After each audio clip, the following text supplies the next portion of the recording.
Hey y'all, welcome back to Drifting Drams. I'm Ethan, And I'm Katie. and today we are back at home, thank God, home sweet home. We are doing more 12 Days of Starlight. Today we have bourbon finished in Scotch barrels. Let's get it.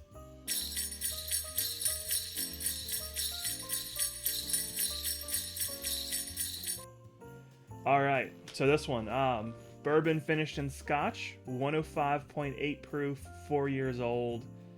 It's a pick by Mike with Evening Scotch. Sunday Evening Scotch. I want to say Sunday Morning Scotch every time. Sunday with Scotch. New channel name, maybe. But yeah, so let's get started, y'all. Wow. Yeah, You can definitely smell that it was in a used Scotch barrel. yeah. The single malt jumps out of the glass at me. I'm guessing maybe a Speyside because there is some sweetness. And a ton of malt. Yeah, yeah. This is a multi booger. Yeah, man. I'm backing up. This is malty. I think Katie's right. I'm getting what I would assume is a little bit of sherry.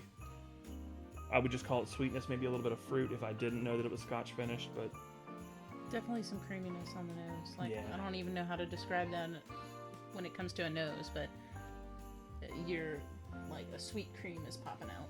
yeah. Oh, I definitely get creaminess on the nose sometimes. All right, let's get into the first sip.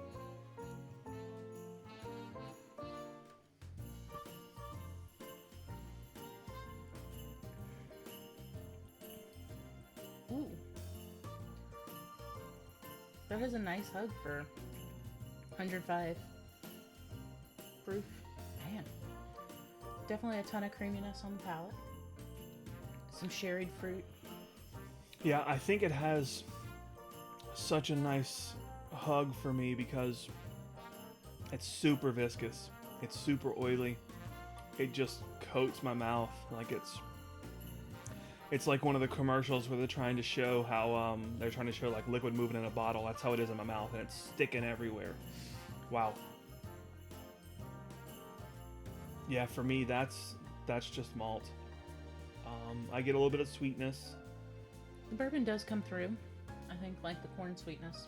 Does it? Mid palate. That's probably what I'm getting. Just has a little bit of sweetness. Mid palate. I feel like there's some corn sweetness on it, but that Scotch influence, the secondary barrel, Yeah. definitely comes through. Yeah, it definitely it took over on this bottle, which is not a bad thing. It's a beautiful thing about picks, right? They're so unique, and this is definitely one of the more unique Starlight picks we've had. Oh, for sure. And I think this is our first Scotch finished whiskey that is not from Isla. We've had a couple of ones that are Isla, Woodinville, and Chattanooga. So this is the first one where it's a sherry barrel. Almost positive it's a sherry barrel. Sherry! Mike can probably enlighten everybody on that. Yeah, I'm sure he knows exactly what he picked. Starlight's pretty transparent like that. There's just not enough room on the bottle, you know? Let's get into one more sip and then wrap this up. Yeah. Man.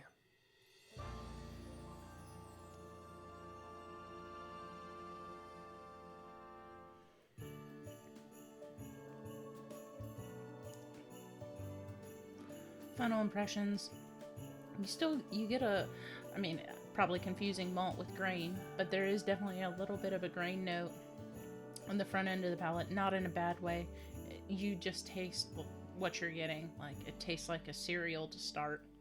That maltiness goes to sweet, mid palate, sweet, and then a little bit of fruit and a ton of cream.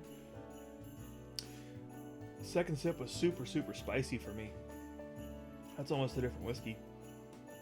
It'll be interesting to see how this one changes. It was a fresh crack for today's video. We've been holding on to it for a while, waiting for a good occasion to crack it open. So. Yep. So, thanks for joining us, y'all. If you like what you saw, like, comment, subscribe. If you didn't, let us know that too. If you've had this particular bottle, let us know and let us know your thoughts. We'd love to hear from you. And until next time. Cheers. Cheers.